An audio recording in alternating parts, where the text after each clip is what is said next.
Hello, everybody. I'm Carrie, and I've been getting a lot of questions about how I'm doing after I've had gastric bypass. It has been almost 8 weeks, and my answer for most people has been pretty consistent. I'm really good. I feel good.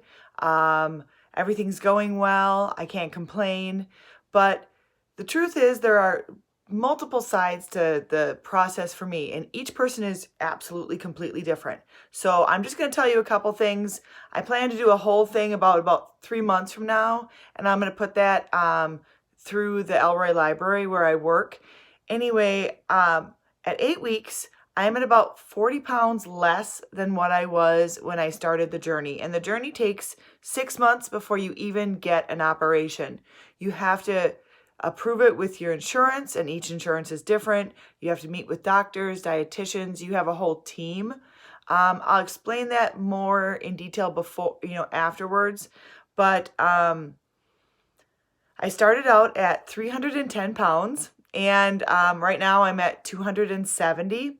Most people who know me are like, "Oh no, you couldn't have been that big." I'm like, "Yeah, I was. I carry it well in my body. It's not something that ever really shamed me. My weight was just what it was, and it made it so I limited in some areas. But for the most part, I love who I am. I love how I look. So for me, going into gastric bypass was for my future health. And I'm going to talk about a few things that have been part of the process. So it's not easy. After the surgery, pretty much all food related things in your life change. But it is still a desire in your brain to emotionally eat, to set up, I'm going to see somebody, I'm going to travel to this town. Where am I going to stop for food? What am I going to get?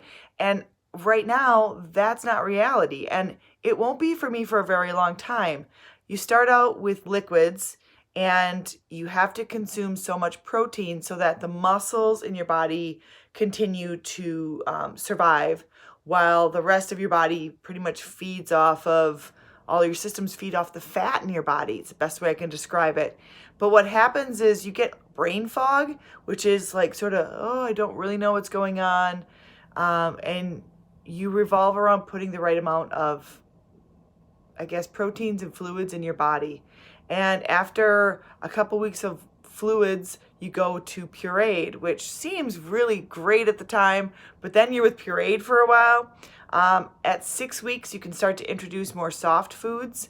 And when I say introduce, you try to eat them. And for some people, that's great. And for some people, it isn't. And each food is completely different. So as an example, this is a 2-ounce cup. This would be pretty much all I could eat of ground turkey, fish. Even this would be too much fish in a day. And so it's a completely different way of eating, which changes relationships with your family and your people around. So going to restaurants, you smile at them and eat cottage cheese. It can be done, but it's just very different. Overall, things are good, but there is a lot of discomfort when you eat. There's things that just don't sit well. So I call it a science experiment. I like the science experiment, and the other problems that I've had is, here it is, constipation. Oh my God. So you're not bringing in real food, and my body said, let's just hold up here and try and survive. So that was a big issue for me that I never had before. But at 6 weeks, when I started to put more real food in my body, pure, soft foods that I chewed, that got better. But it's a long haul. There's nothing easy about losing weight with gastric bypass. But at the same time, I would have never in all my life been able to lose 40 pounds in basically 8 weeks. So with that, I'll let you know how I'm doing in about 4 more weeks. People are starting to notice. I am still wearing winter clothes, so I'm still pretty, bundled up. So far, health-wise, I didn't have health issues before. I'm an unusual. I just had a lot of weight. So I was pre-diabetic, but that didn't mean anything. That just means that they were checking me. But everything, I didn't need medication or anything like that. I had pain in my ankle from breaking it years ago. And that's really not been an issue, but I had a weight restriction. So I couldn't exercise. I couldn't lift things that would cause stress to my ankle. I haven't been doing. I got to start to do more strenuous activity at 6 weeks. So I've been walking, doing yoga. It's been good. No problems with that. But overall, health-wise, I kind of feel the same. But I didn't have health issues. So unfair, for an example, for many people. I would say I was on a lot of forums for bariatric surgery, and I still am. A lot of them kind of scare the crap out of me because they talk about all these negative things and blah, blah, blah. And I'm just like, no. So I tolerate a little bit. I like to look at the before and after pictures.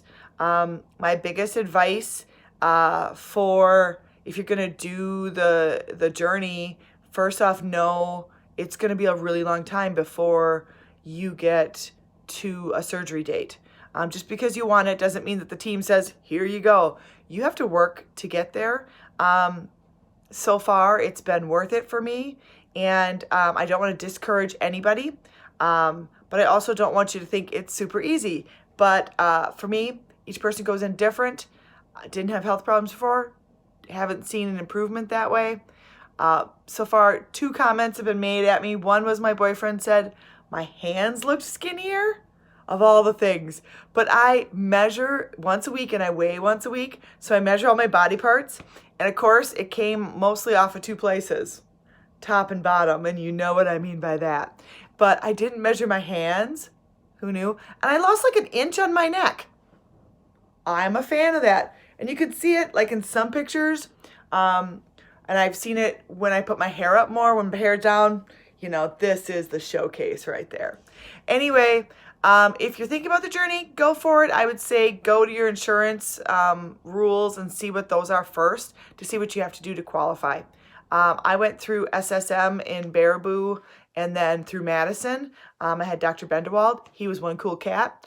But in reality, they don't sit and hold your hand the whole time. The work's on you.